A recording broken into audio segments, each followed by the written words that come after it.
ඔබ සියලු දෙනාවම animal world අනුව YouTube නාලිකාව වෙත සාදරයෙන් පිළිගන්නවා. මොහුගේ ඉංග්‍රීසි නාමය තමයි කොමන් ක්‍රේට් හෙවත් ඉන්දියන් ක්‍රේට්. මොහුගේ රාජධානිය ඇනිමේලියා. මොහුගේ වංශය කෝඩේටා. වර්ගය රිපිටේලියා. ගෝත්‍රය ස්කුයිමාට. කුලය ඉලිපිඩේ.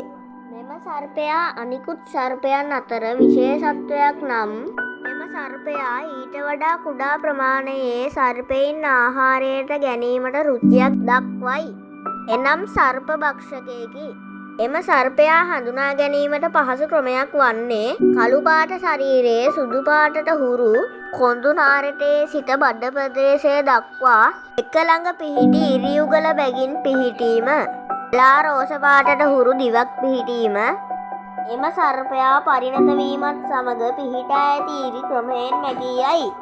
මොහුගේ උපරිම දිග සෙන්ටිමීටර 165ක් පමණ වෙනවා. මොහු දෂ්ට කළ විට මිය යන්නේ රාත්‍රී නිින්දදීය. මොවුන් වැඩිපුර ගැවසෙන්නේ රාත්‍රී කාලයේය. මධ්‍යම ප්‍රමාණයේ සිලින්ඩරාකාර ශරීරයක් හා වෙල්ලෙන් වෙන් වූ හිසක් ඇත. මේ සර්පයා බෝවන්නේ බිත්තර මගිනි. ගෑනු සතා වරකට බිත්තර 5ක් පමණ දමයි. මොහු අයත් වන්නේ නියුරොටොක්සින් නැමැති විෂකාණ්ඩයටයි. එම විෂ ශරීරගත වීමෙන් ස්නායු දුර්වල වී හෘද ස්පන්දනයේ යම් යම් දුර්වලතා ඇති වී සෙම සිරවීම මගින් දෂ්ටනයට ලක් වූ පුද්ගලයා හෝ සත්වයා මිය යයි. ශ්‍රී ලංකාවේ සිටින්නේ මොවුන්ගෙන් උපවිශේෂ දෙකක් පමණි. තෙල් කරවලා පහත රට කලාපවල හා අතරමැදි කලාපවල වැඩිපුර ජීවත් වේ. හිස දෙපස කුඩා දෑස් දෙකක් බලා ගන්නට ලැබෙනවා. මොහු භෞමිකව ජීවත් වෙන සර්පයෙකි. පරිසර දූෂණය නිසා මෙම සර්පයාද වඳවීමේ තර්ජනයට ලක් වී ඇත. මේ තෙල් කරවලා හෙවත් මගමරුවා කියන සර්පයා අප රටට ආවේනික සර්පයෙකි. මෙම සර්පයා දෂ්ට කරන්නේ ඔහුගේ ආරක්ෂාව සඳහාය. අපි ඔහුට හිංසා නොකර ඔහුව රැක ගනිමු. මේ මුදු කරවලා ගැන. යාළුවනේ, මුදු කරවලාගේ ඉංග්‍රීසි නාමය තමයි බංගරස් සිලෝනිකස්. යාළුවනේ, මේගොල්ලන්ගේ රාජධානිය තමයි ඇනිමාලියා. මේගොල්ලන්ගේ වංශය කෝඩේටා. වර්ගය තමයි රිපිටේලියා. ගෝත්‍රය ස්කුයිමාට. කුලය ඇලිපිඩේ. මොවුන් ආහාරයට ගන්නේ විෂරහිත කුඩා සර්පයින්, මීයන්, ගෙම්බන්, හූනන් වැනි කුඩා සතුන්. මොවුන් නිසාචර සතුන්ය. බොහෝ විට සපා කෑමට තැත් නොකරයි. බොහෝ බය වූ විට හිස සඟවා ගැනීමට තැත් කරයි. තෙත් හා අතරමැදි කලාපවල බොහෝ ජීවත් වේ. මෙයත් භෞමික සර්පයෙකි. මධ්‍යම ප්‍රමාණයේ සිලින්ඩරාකාර හිසක් ඇත. වටකුරු හොම්බක් සහිත හිසක් ඇත. මොහුගේ ගෙල ශරීරයෙන් වෙන් වී නැත. මෙරට සිටින්නේ මොවුන්ගෙන් උපවිශේෂ දෙකකි. මොහුට තිබෙන්නේ මාරාන්තික විෂකි. හොඳින් වැඩුණු සර්පයේ සෙන්ටිමීටර් 70වත් 80වත් පමණ දිගකින් යුක්තයි. මොහුගේ පැටවකුගේ දිග සෙන්ටිමීටර් 20ත් 25ත් අතර වේ. මොවුන් දෂ්ට කළ විට හුස්ම ගැනීමට අපහසු වීම පේශී පණ යොමු විය යුතුය. දල පහර ඉතා කුඩාය. නිශ්චිත බෙහෙතක් සොයාගෙන නැත. මොවුන් දෂ්ට කළ විට මරණයට පත්වේ. මොහු බෝවන්නේ බිත්තර මගිනි. ගැහැණු සතා වරකට බිත්තර 5ක් පමණ දමයි. මොවුන් මියගිය පසු පිට කරන්නේ පෙරමෝන් නැමැති හෝමෝනයකි. එම හෝමෝනය නිසා මොහු වගේ තවත් සර්පයෙන් මොහුව හොයාගෙන පැමිණෙනවා. මොහු ශ්‍රී ලංකාවට ආවේනික සර්පයෙකි. මොහුව වඳවීමේ තර්ජනයට ලක් වී ඇත. තිත් පොළඟා ගැන. තිත් පොළඟට ඉංග්‍රීසියෙන් කියන්නේ රසල්ස් වයිපර් කියලා.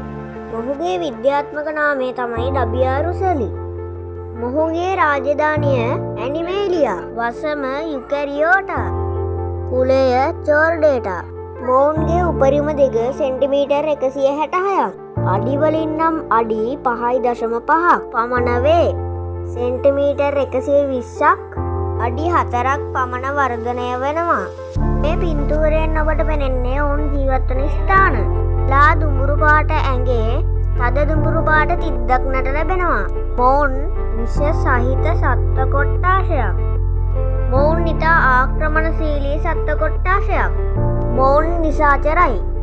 මොහු ආහාරයට ගන්නේ මීයන් වැනි සතුන්. මොවුන්ගේ හිස ත්‍රිකෝණාකාරයි. හිස මත සුදු පාටින් වී අකුරක හැඩයක් දක්නට ලැබේ. මොවුන් වැඩියෙන්ම ගැවසෙන්නේ රාත්‍රී කාලයේය. ඒත් දවල්ටත් දක්නට ලැබෙනවා. මොවුන් උස් කඳුවල හැර දිවයිනේ සෑම තැනකම ජීවත් වෙනවා. වියලි කලාපයේ කුඹුරු ආශ්‍රිතව දැක ගන්නට හැකි වේ. එලිපොළඟා ගැන මොහුගේ ඉංග්‍රීසි නාමය තමයි සෝස් කේල් වයිෆර් කියන්නේ. වැලිපොළඟාගේ රාජධානිය ඇනිමේලියා. ශ්‍රී ලංකාවේදී වැලිපොළඟා දැකිය හැකි වන්නේ යාපනය පුත්තලම හම්බන්තොට මුහුදු වෙරළවල් ආශ්‍රිතවයි. ඔහුගේ දෂ්ටනයේදී දෂ්ට කළ විට ශරීරයට ඇතුල්වන විෂ හෝමෝටොක්සින් නැමැති විෂ වර්ගය වේ. එම විෂ ශරීරගත වීමෙන් ලේ කැටි වී මාංශපේශී දුර්වල වේ. එම දෂ්ටනයේදී ඉක්මනින් නිසි ප්‍රතිකාර නොගැනීමෙන් මරණයද සිදුවිය හැක. ඔවුන්ගෙන් පිටවන පෙරමෝන් නැමැති හෝමෝනය නිසා මොහු වගේ තවත් සර්පයෙන් ඔහු සමග වාසය කිරීමට පැමිණේ. මොවුන් ඉතා ආක්‍රමණශීලී සත්ත්ව කොට්ටාශයක්. මොවුන්ට කේන්ද්‍රී ගිය විට සපා කෑමට තැත් කරනවා. මොවුන්ගේ සම ඉතා ලස්සනයි. මෙවැනි සර්පයෙන් දුටු වෙත එතනින් ඈත් වී සිටින්න. විසගෝර සර්පයන්ගේ විශාලම සර්පයා වන නයා එවත් නාගයා ගැනයි. ඔහුගේ ඉංග්‍රීසි නාමය තමයි කෝබ්‍රා. විද්‍යාත්මක නාමය තමයි නජා. රාජධානිය ඇනිමාලියා. වංශය කෝඩේටා. වර්ගය රිපිටේලියා. ගෝත්‍රය ස්කුයිමාට. මේ නයාට සර්පලෝකයේ තියෙන්නේ සුවිශේෂී ස්ථානයක්.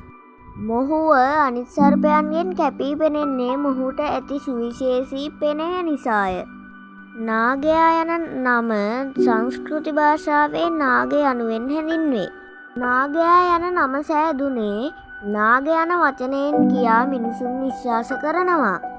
මොහු භෞමිකව ජීවත් වන සර්පයෙකි. කඳුකර ප්‍රදේශවල හැර දිවයිනේ ඕනෑම තැනක සිටිනවා. මොහු දිවා රාත්‍රී කාල දෙකේම ක්‍රියාශීලී සර්පයෙකි. මෙයා ක්ෂණිකවම කෝපයට පත්වෙනවා. කෝපයට පත් වූ විට පෙනය විහිදුවා උස් හඬකින් පිබීම සිදු කරනවා. ඔහු දෂ්ට කිරීමේදී ඔහුගේ ශරීරයේ දිගෙන් 3/1 පමණ ඉහළට එසවීමේ හැකියාවක් ඔහු සතුව පවතී. ඔහු දෂ්ට කළ විට ඔහුගෙන් පිටවන්නේ නියුරොටොක්සින් නැමැති විෂකාණ්ඩයයි. නමුත් මොහුගෙන් පිටවන්නේ මෙම විෂකාණ්ඩයමයි කියා කිව නොහැක. නියුරෝ යනු ස්නායු වේ. නාගයෙකු සපා කෑ විට ස්නායු පද්ධතියට වැඩි බලපෑමක් සිදුවන නිසා එම විෂට එම නම සෑදී ඇත. නයාගේ ගෑනු සතා නැයිනවන අතර ඔවුන්ගේ අභිජනන කාලය අවුරුද්දේ මැද කාලය වන අතර නැයින ගැප්ගෙන බිත්තර මුදා හැරීමෙන් පසු මාස 2ක පමණ කාලයක් නිරාහාරව විලෝපී සතුන්ගෙන් බිත්තර ආරක්ෂා කිරීම සිදු කරයි. එම බිත්තර පරිසර උෂ්ණත්වයෙන් පුපුරා ගොස් පැටවුන් බිහිවේ. නයා විවිධ වර්ණයන්ගෙන් දැක ගැනීමට හැකිය. ඔහු හැව ඇරීමට ලං වූ විට තද කළු වර්ණයකින්ද ඔහු හැව ඇරීමෙන් පසු දැකුම් කළු වර්ණයකින්ද ඒ අතර කාලයේදී යම් යම් වර්ණවලින්ද දක්නට ඇති අතර ඇලි එනම් සුදු වර්ණයකින්ද නාගයන් දැකිය හැකිය. සියලුම සර්පයන්ගේ ගුද මාර්ගය සහ ලිංගේන්ද්‍රය පිහිටි ස්ථානය ජම්බාලිය නමින් හඳුන්වයි. නාගයාගේ විචිත්‍රවත් වූ පෙනය ඔහුගේ සුවිශේෂී වූ අංගයක් වන අතර එහි ඉහළ කෙළවරේ මුඛය හා දැස් පිහිටා ඇත. පෙනය පිටිපස ප අකුරේ හැඩයක් දක්නට ඇති අතර එය පිහිටා ඇත්තේ විලෝපී සතුන් නොමග යැවීම සඳහාය. දකුණු ආසියාවට අයත් නජා යන මෙම නාගයා හැර අප ලෝකයේ තවත් නාගයින් වර්ග 2ක් පමණ සිටී. එනම් අප්‍රිකාවට අයත් කැලෑ නාගයා නජා මෙල්ලනොලියුකා නමින් හැඳින්වන නාගයාත් ඉතියෝපියාවට අයත් නජා හෙජා යන නාගයාත් ලෝකයේ දැනට ජීවත් වේ. කුණකටුවා ගැන. කුණකටුවාගේ ඉංග්‍රීසි නාමය හම් නෝස්ඩ් පිට් වයිපර්. ඔහුගේ රාජධානිය ඇනිමාලියා. වංශය කෝඩේටා. වර්ගය තමයි රිපිටේලියා. ගෝත්‍රය ස්කුයිමාට. මොවුන්ගේ හොඳින් වැඩුණු සර්පයෙක් සෙන්ටිමීටර් 30-45 අතර දිගකින් යුක්ත වේ. මොවුන් වැඩිපුර ජීවත් වෙන්නේ ඝන කැලෑවල හා උස්කඳු ප්‍රදේශවලයි. උදේ සහ රාත්‍රී කාල දෙකේම සක්‍රීය සර්පයෙකි. මොවුන් කාලය ගත කරන්නේ කොළරොඩුවල හා ඝන පඳුරුවලය. දෂ්ට කිරීමේදී වකුගඩුවලට විශාල වශයෙන් හානි වී මිනිසුන් වැඩි ප්‍රමාණයක් ජීවිතක්ෂයට පත් වූ නිසා මධ්‍යම විෂ කාණ්ඩයේ සිටි මෙම සර්පයා උග්‍ර විෂ කාණ්ඩයේ සර්පයෙක් ලෙස නවතම ශ්‍රේණිගත කිරීම් වලට ඇතුළත් කර ඇත. මේ පොළොන්තෙලිස්සා හෙවත් කුණකටුවා නිශාචර භෞමික වාසී සර්ප විශේෂයකි. සිලින්ඩරාකාර ශරීරයක් දරන මේ සර්පයාගේ ගෙල පැහැදිලිව කඳෙන් වෙන් වී පවතී. ත්‍රිකෝණාකාර මහත හිසක් ඇත. පෘෂ්ඨයක් මතුපිට සිටින විට හිස අංශක 45කින් පමණ ඔසවාගෙන සිටී. ශරීරයේ කළු පාට පැල්ලම් දැකිය හැක. සෙන්ටිමීටර් 35ක් පමණ දිගට වැඩෙන මේ කුණකටුවා කුඩා සර්ප බිත්තර, කුඩා ශීරපායින්, සිකනලුන්, ගෙම්බන් ආහාරයට ගනී. වැඩුණු ගැහැණු සතුන් බිත්තර දමා එම බිත්තර වලින් පැටව් බිහිවන්නේ මාර්තු-ජූලි අතර කාලයේදීය. මෙම සර්පයාව නිසියාකාරව හඳුනා ගැනීමෙන් එම සර්පයාගෙන් වන දෂ්ටනය වළක්වාගෙන මිනිසුන් වන අපට හානියක් නොවී මෙම සර්පයාගේ ජීවිතයද ආරක්ෂා කර ගනිමින් එවැනි සර්පයන් රැකගත යුතු වේ. උග්‍ර විෂ සර්පයන්ගේ දිගහැරුම මෙතනින් අවසానයි. තවත් වීඩියෝ එකකින් හමු